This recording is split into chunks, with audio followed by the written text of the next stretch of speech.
C'est les anciens. Boker Tov, une des plus grandes merveilles qui ont été manifestées, des miracles grands, énormes, qui ont été faits dans l'humanité depuis la création du monde, une de ces merveilles figure dans notre paracha. Bilam qui avance pour maudire le peuple d'Israël, et son ânesse se tourne vers lui et elle commence à parler. Essayez rien que d'imaginer cette idée. Un homme le soir ou le matin, il tourne avec son chien, tout d'un coup son chien lui parle, imaginez-le. Rien que de voir une chose pareille, on est paralysé. Et la Mishnah dans Pirkei Avot, elle nous dit il y a 10 choses qui ont été créées, Ben Hashemashot, entre le coucher du soleil du sixième jour et la sortie des étoiles, c'est-à-dire l'entrée du samedi. Il y a eu 10 choses qui ont été créées dans ces moments. Kadosh Baruch Hu s'est se reposé le septième jour. Mais entre le coucher du soleil et la sortie des étoiles, Ben Hashemashot, il y a eu 10 choses qui ont été créées. Ce sont des choses qui sont ni spirituelles ni matérielles, dont la force de la parole pour la naisse de Bila.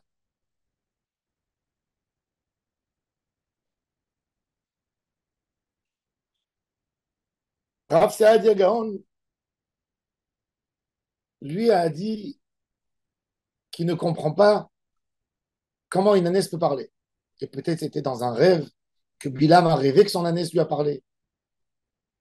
Mais il dit comment on peut faire quelque chose qui n'existe pas dans la nature de cet animal.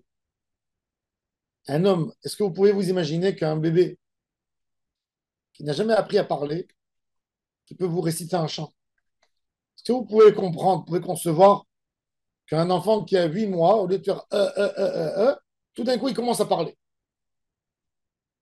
C'est beaucoup plus compliqué d'estimer et de dire qu'un bébé parle, que tout d'un coup un chat vous parle, ou un chien vous parle, ou la naisse de Bilam parle. Alors il a dit, Rav Saadia Gaon, que c'était dans un rêve. Rabbi Shlomo Ben Gabirol, le grand poète, a eu un grand débat avec Rav Saadia Gaon sur cette histoire. Rabbi Avraham Ben Ezra, il dit, bien sûr qu'elle a parlé. Bien que Rabbi Avraham Ben Ezra, c'est quelqu'un qui va beaucoup dans la philosophie, il faut voir les choses, il est très rationnel.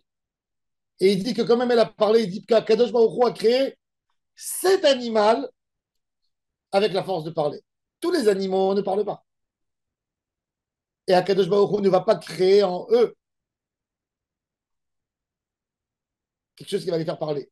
Cet animal est né avec un sens supérieur, le sens de la parole qui est approprié aux hommes.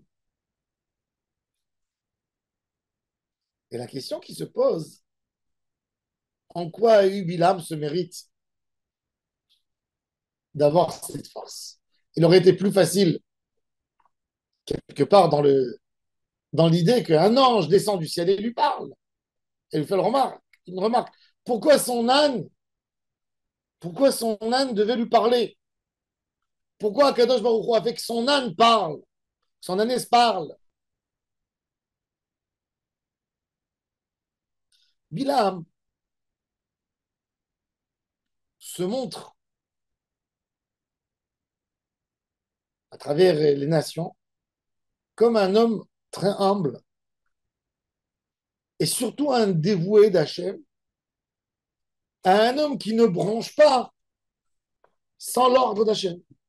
Il n'arrête pas de dire aux sages de Moab et de Midian, vous savez, je viens avec vous, mais rien que ce que Hachem m'autorise à dire, je le dirai. Ne vous attendez pas de moi de maudire le Ham Israël si Dieu ne me le permet pas.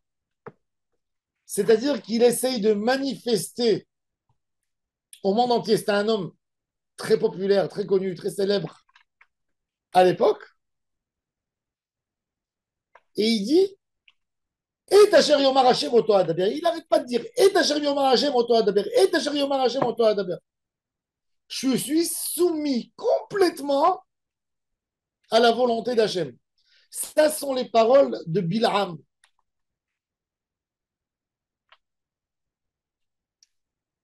Et Akadosh Baruch Hu lui montre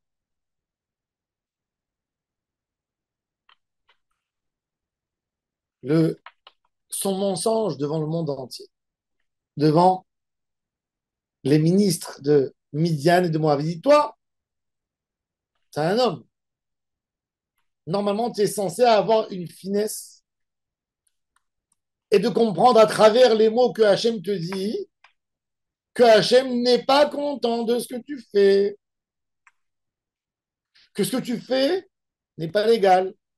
Ce que tu fais, un homme qui sert Dieu ne peut pas faire une chose pareille. Et qu'est-ce qu'il fait Bilam? Il fait comme si il n'a rien entendu. Alors son ânesse, qui est un animal qui n'a pas un grand niveau intellectuel, elle lui montre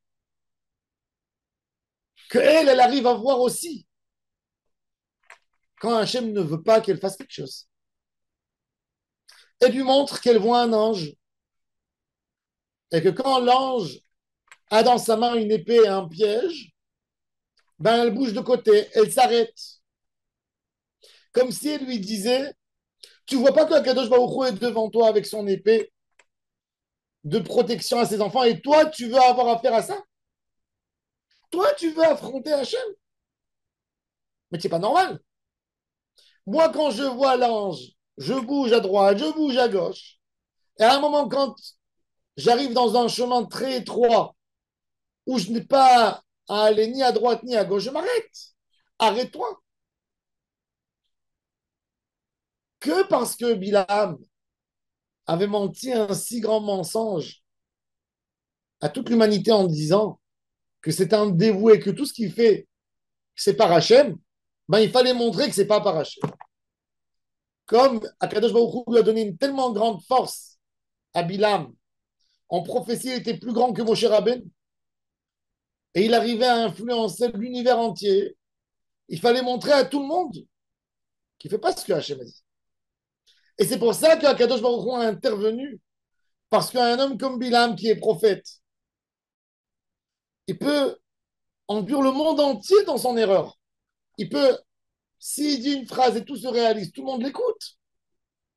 Aller éloigner le monde de son mensonge. Et Akadosh Baruch Hu lui montre ça par un animal. Un animal, il a une seule volonté en hébreu. On appelle les animaux, c'est très intéressant. Comment on appelle les animaux en hébreu? Ba'ale Chaim. Ceux qui veulent vivre. C'est ça leur nom. C'est pas animal comme en français, qui signifie, je ne sais pas la racine du mot animal. Mais animal en hébreu, ça veut dire Baal Chai. Une entité qui veut vivre. Parce que l'animal, tout ce qu'il va faire dans sa vie, c'est la force de résister et de vivre. Si pour résister, il a besoin de manger son jumeau, il le mangera.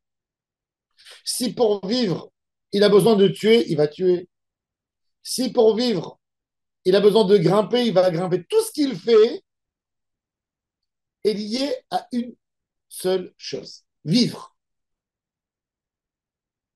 Et l'animal dit à Bilam, toi qui es un dévoué d'Hachem, tu devrais faire tout pour être proche d'Hachem. Si tu te dis un dévoué d'Hachem, c'est-à-dire que tu aurais dû, toi, faire tout pour être proche d'Hachem. Et tu ne le fais pas. Et ça, c'est le moussard que Bilam n'était pas capable de recevoir de son ânesse. C'était un moussard tellement dur. Moi, animal, je sais m'arrêter parce que je sais que ma vie dépend de ça. Mais toi, tu ne sais pas t'arrêter. Toi, tu ne sais pas que ta vie dépend de ça. Et ça, c'est le message. Et nous tous, on a à apprendre de ça, de ressembler même à cet animal. Souvent, l'être humain est tenté par des choses où il sait que ça va lui amener du mal. Mais il voile sa face, il n'a pas envie de voir. Parce qu'il n'a pas envie d'assumer. Parce qu'il n'a pas envie, parce que maintenant il a une envie qui est plus forte que sa connaissance propre que ça lui amène du mal. Ce miracle d'Akadosh Baruch Hu de Benash Mashot, cette année, c'est un appel pour toute l'humanité. Concentrez-vous dans ce qui vous amène de la vie. Concentrez-vous dans ce qui vous fait du vrai, du bien absolu, et pas du bien artificiel, pas du bien pour un petit moment, du bien vraiment. Ça, c'est le message de Bilam et son ânesse, qui était tellement important pour Akadosh Baruch Hu, au point qu'il a créé pendant Benaché Machot, vraiment l'heure avant que le Shabbat rentre, c'est-à-dire que cette idée doit traverser l'esprit, c'est comme l'étape de la loi, ils ont été créés au même moment. Ça veut dire que c'est un message pour toute l'humanité jusqu'à la fin des temps. Cette année, c'est là à nous expliquer que si tu veux être un dévoué d'Hachem, tu dois toujours penser comment tu resteras dévoué d'Hachem, comment tu continueras à faire la avodat d'Hachem toute ta vie. Baruch Adonai Le'olam. Amen.